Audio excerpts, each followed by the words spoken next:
నమస్తే. ఈ జనరేషన్‌లో డయాబెటిస్ అనేది చాలా కామన్ అయిపోయింది. అంటే మనం చాలా మందికి చూస్తూ ఉంటాం. మన ఇంటి పక్కలనో, మన ఇంటి చుట్టూనో, మన ఇంట్లోనే చాలా మందికి వచ్చుండొచ్చు.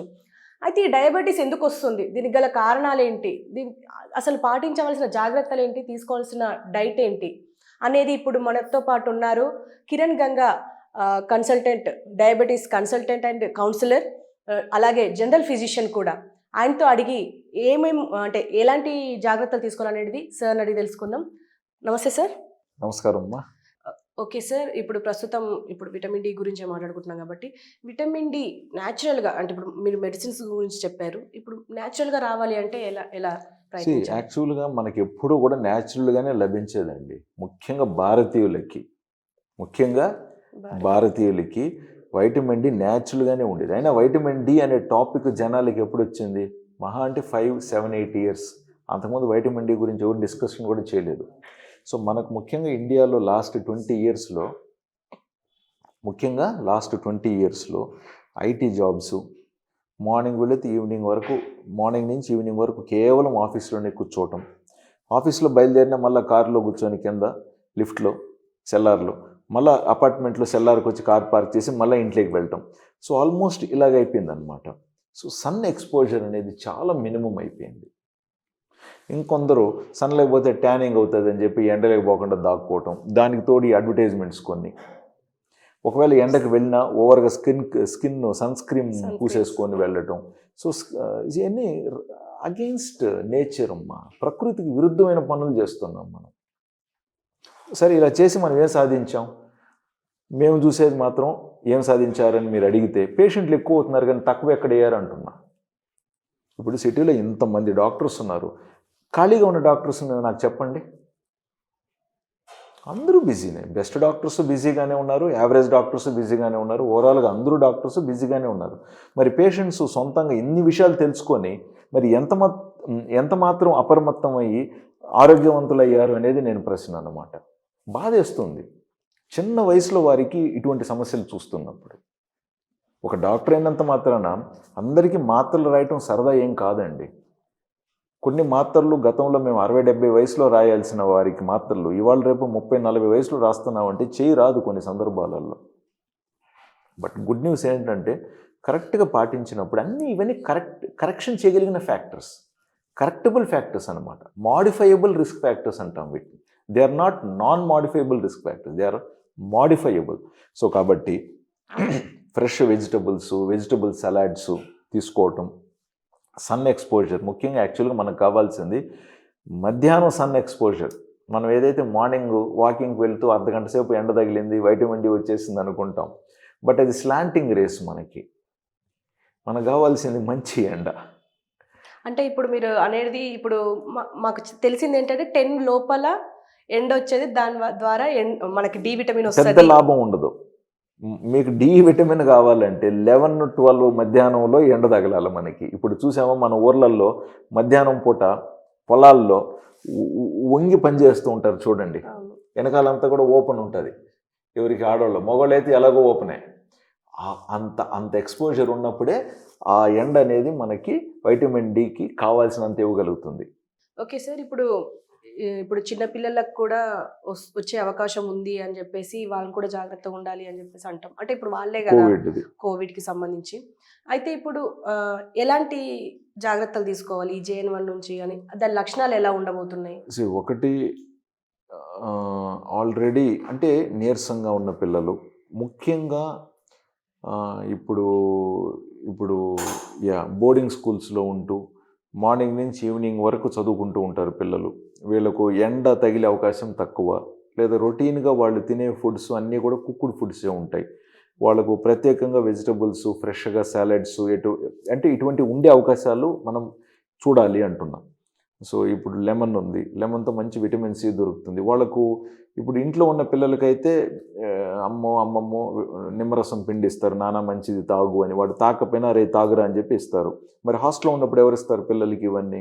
సో అటువంటి వాళ్ళు కొంచెం ఎక్స్ట్రా జాగ్రత్తలు తీసుకోవాలంటున్నా.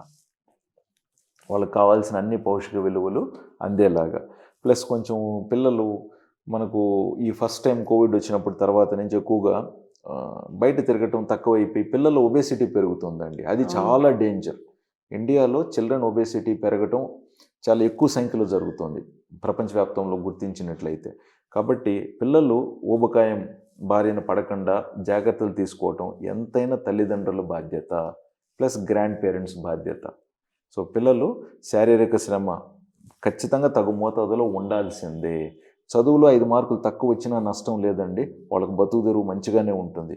బట్ ఆరోగ్యం కానీ కరెక్ట్గా లేకపోతే జీవితకాలం బాధపడతారు.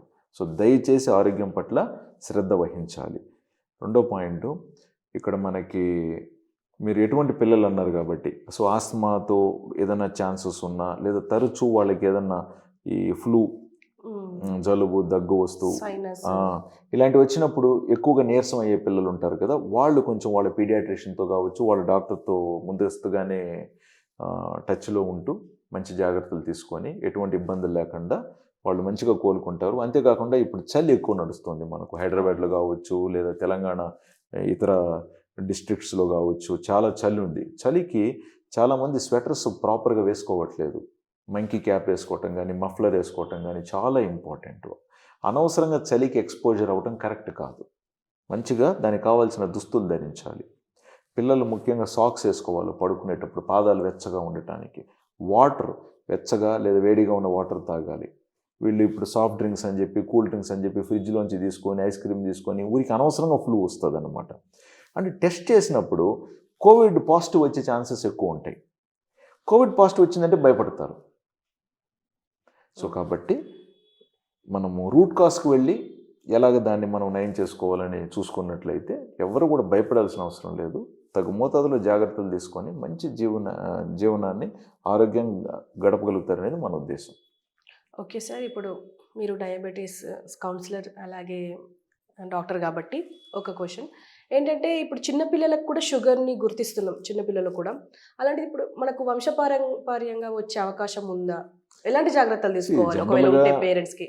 డయాబెటీస్ అనేది హెరిడిటీ అని చెప్పి అందరూ అంటూ ఉంటారు. నా ప్రశ్న కూడా ఒకటి ఉంది ఇందులో. ఇప్పుడు హెరిడిటీ అనేది నిజమైతే మరి మన తాతగారి వాళ్ళ తాతలు కూడా షుగర్ ఉండి ఉండాలి కదా. మన అమ్మమ్మ, నానమ్మ వాళ్ళ కుటుంబంలో వంశపూర్వకంగా కూడా వాళ్ళకందరికీ షుగర్ ఉండి ఉండాలి కదా. సో ఇలాగ మనం ప్రశ్నించుకుంటే నిజంగా మన వంశంలో ఒక 2-3 జనరేషన్స్ కింద ఎంతమందికి అసలు షుగర్ ఉండేది? 1 or 2 జనరేషన్స్ నుంచే కదా మనకు షుగర్ కనపడుతుంది. కాబట్టి పేరెంట్స్కి షుగర్ ఉంటే పిల్లలకు ఖచ్చితంగా షుగర్ వస్తుందని, లేదా పేరెంట్స్కి లేకపోతే పిల్లలకి ఇంకా రానే రాదని, అలాగా మనం కన్క్లూజన్స్లోకి జంప్ అవటం కరెక్ట్ కాదు. ఇప్పుడు పేరెంట్స్కు ఎవ్వరికీ ఫ్యామిలీలో షుగర్ లేదండి, కానీ ఇప్పుడు ఈ అబ్బాయికి మంచి ఉద్యోగం, ఉదయం నుంచి రాత్రి వరకు ఒత్తిడైన ఉద్యోగం, శారీరక శ్రమకు టైం లేదు, ఎటు చూసినా అతనికి ఫుడ్ మాత్రం అవైలబిలిటీ బాగుంది, ప్రమోషన్ మీద promotion.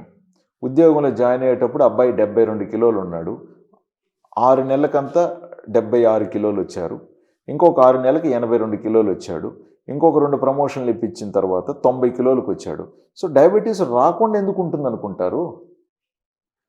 He's travelling towards diabetes కదా. మేబీ కనపడట్లేదు ప్రస్తుతానికి షుగర్ లెవెల్స్, బట్ రేపో మాపో బలూన్ బర్స్ట్ అవుతుంది. సో వంశంలో లేనప్పటికీ ఇతనికి షుగర్ వచ్చిందిగా ఇప్పుడు అనుకుందాం, ఇది ఒక సైడు.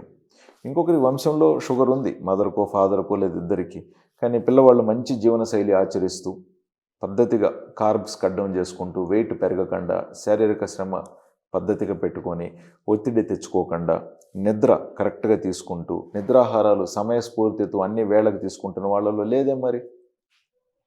ప్లస్ రెండోది, డయాబెటీస్ అన్నంత మాత్రాన భయపడటం కరెక్ట్ కాదు. అసలు మెజారిటీ డయాబెటీస్ ఉన్న వాళ్ళందరూ మంచి ఆరోగ్యమైన జీవితాన్ని గడుపుతున్నారండి. ఎవరో ఒకరిద్దరు దాన్ని నిర్లక్ష్యం చేసి నాకు 400 ఉన్నా ఏం కాదులే అని చెప్పి వేరే కొత్త వైద్యాలన్నీ ట్రై చేసి అది గోరుతో వేదానికి గొడ్డల దాకా పెద్ద సమస్యను తెచ్చుకొని వాళ్ళు ఇబ్బంది పడుతున్నారే కానీ మెజారిటీ ఎక్కడ అందరూ బాగున్నారుగా. చాలా వరకు నన్ను అడిగితే 10లో దాదాపు 8 మంది అద్భుతంగా ఆరోగ్యంగా ఉన్నారండి డయాబెటీస్ పేషెంట్స్. ఎవరో ఒకరు ఇద్దరు ఇబ్బంది పడుతూ కష్టపడుతున్నారు. అటువంటి వారు కూడా ఇటువంటి వీడియోని చూసినప్పుడు గుర్తు తెచ్చుకొని వాళ్ళ డాక్టర్ని సంప్రదించి ఆ ఎక్స్ట్రా షుగర్స్ని కూడా మంచిగా కంట్రోల్ చేసేసుకొని ఆరోగ్యమైన జీవితాన్ని వాళ్ళు ఖచ్చితంగా గడపగలుగుతారు. చాలామంది ఏంటంటే మెడిసిన్స్తో సైడ్ ఎఫెక్ట్స్ ఉంటాయని భయపడతారు. అసలు మెడిసిన్స్లో సైడ్ ఎఫెక్ట్స్ మేము చూడటం వెరీ వెరీ రేర్ అండి. నేను 1000 మంది పేషెంట్స్లో ఒక్కరికి కూడా సైడ్ ఎఫెక్ట్ అనేది గమనించం. 10,000లో ఒకరికి ఉండిండొచ్చు. అది కూడా ఎప్పుడు వాళ్ళు కరెక్ట్గా వాడనందువల్ల, లేదా 3 నెలలకు రాసిచ్చిన మాత్ర వీళ్ళు 3 సంవత్సరాలు కంటిన్యూస్గా వేసుకోవటం వల్ల, లేదా మనం డాక్టర్ ఒక మందు ఒక మోతాదు ఇచ్చినప్పుడు షుగర్స్ పెరిగింది కాబట్టి డాక్టర్ దగ్గర పోయి ఏం వేసుకుంటామని చెప్పి వీళ్ళే దాన్ని త్రిబుల్ టైమ్స్ డోసులు పెంచుకొని సొంతంగా వేసుకున్న వారిలో దుష్ఫలితాలు సైడ్ ఎఫెక్ట్స్ చూసామే కానీ పద్ధతిగా డాక్టర్ కన్సల్టేషన్ తీసుకొని నాణ్యమైన మందులు కొనుక్కున్న వాళ్ళల్లో ఆల్మోస్ట్ నిల్ సైడ్ ఎఫెక్ట్స్. నన్నే కాదు, మీరు సిటీలో ఎంతోమంది నాకన్నా అనుభవం ఉన్న డాక్టర్స్ పెద్దవాళ్ళు గొప్పవాళ్ళు ఉన్నారు. మీరు ఎవరినన్నా అడిగి కనుక్కోండి ఎంతమంది పేషెంట్స్లో వీళ్ళు సైడ్ ఎఫెక్ట్స్ చూశారు. 1,00,000 పేషెంట్స్లో ఎంతమందికి సైడ్ ఎఫెక్ట్ చూశారు? 1,00,000 పేషెంట్స్లో 100 మందికి సైడ్ ఎఫెక్ట్ వచ్చి ఉంటే ఎక్కువ. సో ఎందుకు ఇలా చెప్పాను అంటే సైడ్ ఎఫెక్ట్స్ అని చెప్పి భయపడుతున్నారు పేషెంట్స్. కానీ సరైన మందులు వాడకుండా షుగర్స్ కంట్రోల్లో లేకపోవటం వల్ల వేరే సమస్యలు కంటికి కాళ్ళకి ఇతర సమస్యలు తెచ్చుకొని లక్షలు ఖర్చు పెట్టి ఉన్న డబ్బులన్నీ పోగొట్టుకుంటున్నారు. అది బాధతో చెప్తున్నా.